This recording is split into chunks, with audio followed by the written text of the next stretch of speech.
So the NBA is finally on its way back. We got the preseason coming up, and we got probably one of the biggest stories right now in the whole Ben Simmons debacle. Yeah. Thought that was your block. My niggas ran that. Them niggas big pussy. Pass me a Tampax. Selling that powwow. I got that anthrax. Yeah, man. I don't know. I think this whole situation is a little sticky just because from the Sixers perspective, your top two guy or one of your top two guys is a bit of an offensive liability. All right. Especially in the postseason. He's been in the league 4 years now. If I can't have you in or 4 or 5, is it 4 or 5 years? I think it's been at least 4. Okay. If I can't have you in the game late in ball games because of free throw shooting or simply because teams aren't going to guard you, right? That's a problem. Like that's an issue. That's something that we should have graduated past by now. So that's from the Sixers perspective. And then from Ben Simmons' perspective, it was bad right after the playoffs, right after they lost in the playoffs. I think it's gotten worse since Embiid has kept talking about it. And I mean, he's not even saying anything that's dishonest. They did get rid of Jimmy Butler to get Al Horford to better suit Ben Simmons. Yeah. Yep. Straight up. All that should happen. And then looking at it in retrospect, the season after Jimmy Butler went to the finals. So, I mean, was it a mistake? I would say so. I think so as well. Especially looking at how the Heat are set up now roster-wise as opposed to, where the 76ers are at. Here's the interesting thing, though. So Ben Simmons just signed an extension. Right? You just signed an extension. You got 3 years left on your deal. So unless Ben Simmons plans on, becoming a YouTube sensation overnight or some shit like that, or everybody start flipping bricks, $8.25 million just for not showing up to training camp. That's a lot of money. It's a lot of money. So you're not going to sit there. You're not about to tell me you're going to sit there and do that for 3 years. Yeah. What you going to do? You going to go play overseas while you under contract with the Sixers? Like, I just don't see him imploding the situation. Him imploding the situation to that extent. So I think he sits out until the start of the season, and then we start seeing the James Harden shenanigans. Okay. He makes himself a problem to the point where they want to move him. The interesting layer to that, though, is what does an NBA team offer for him, though? At that point, and then what really incentive does Philadelphia have to rushing to move him either? I think this is something that's going to run up to the deadline if he gets moved this season at all. A lot of the leverage, unfortunately, is running into Philadelphia's way right now in terms of the front office. But I just don't know, man. I don't know what before the season, before they start talking at media days, I thought for sure at some point Ben Simmons will be back with the Sixers. And just hearing, the team talk about him holding out, it doesn't really seem like – I think they want him there because they know he's good, right? He's potentially a defensive player of the year last year. Yeah. But I just don't get the impression that, like, they're like, damn, Ben ain't here. Man, fuck. Ben be telling all the jokes and shit. Ben got the dominoes. He's not that guy. I'm not getting that vibe from the head HC, from the head coach. I'm not getting that vibe from the other superstar on the roster. I'm just not feeling the brotherly love in the city of brotherly love right now. Oh, look at that. Yeah, it'll be interesting to see how that works out. I think if a team is willing to bank on Ben Simmons, they have to believe that it's the fact that Joel Embiid is getting most of the touches that's kind of limiting him offensively. But even Giannis got a jumper, got some sort of jumper. He'll shoot a floater from 15 feet. You know what I'm saying? He has something. Ben Simmons, if you were going out there shooting and missing, it's one thing, right? Yeah. You refuse to shoot, and that's something completely different. No, that's a fact. Something completely different. And even if you're saying you're just about to line up a whole bunch of shooters around Ben Simmons, Okay, so then let's say that we're just going to line up a whole bunch of shooters around Ben Simmons and a big man that can shoot, so he steps out the paint. So then, what are you going to do about defending on the other end? Because Ben Simmons is not a rim protector. Right. He's not what I would call an anchor of a defense. He's a great on-ball defender, great help defender. Right, can guard the pick and roll from either one of the positions. But is he going to patrol the paint and keep people from driving there? I don't think that's I highly role. doubt that. I don't think that. Yeah, I don't think that's what you ask Ben Simmons to do.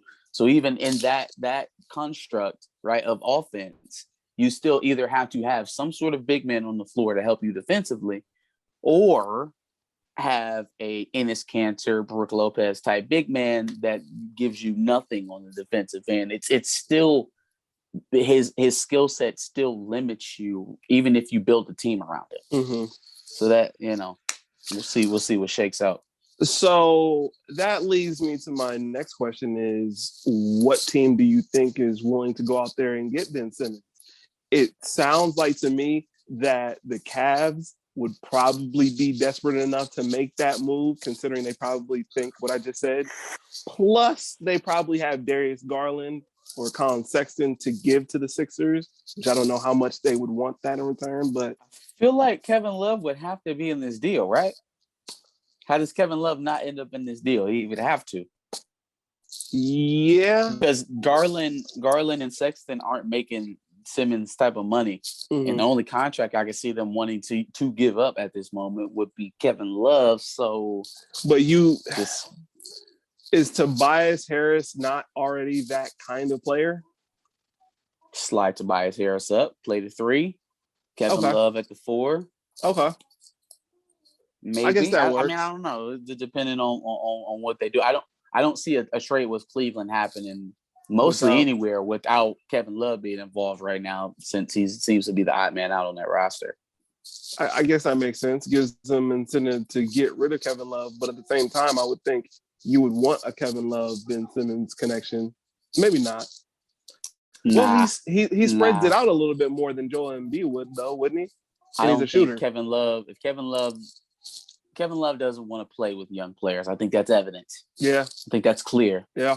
And so if he frustrated with the young bull and Darius Garland right now, just imagine Ben Simmons running into town, getting underneath the basket, pump faking 2 times and kicking it back out. Nope. Kevin Love gonna turn into the Unabomber real quick. As a Cavs fan, I don't want that, but I kind of see where they would be desperate enough to make a move like that. But any other teams you think? I think Portland is the favorite.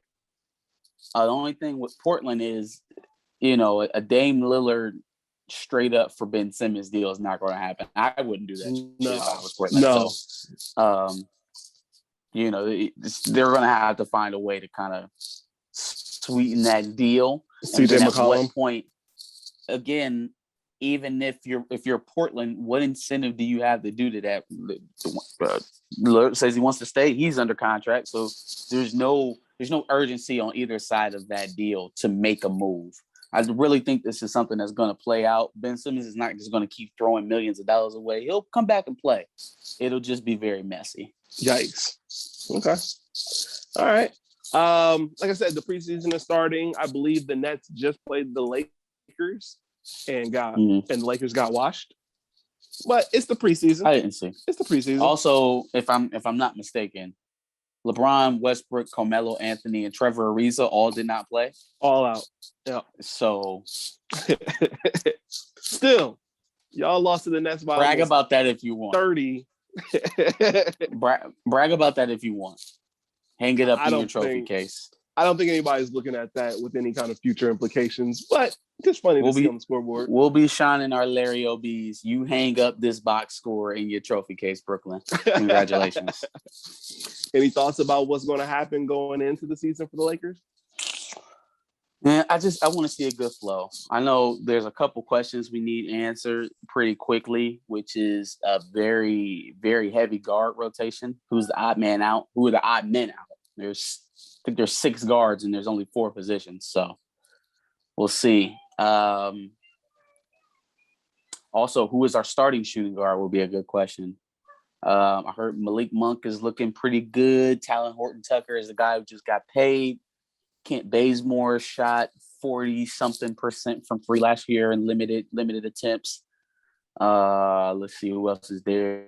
Wayne Ellington, always a good option, great shooter.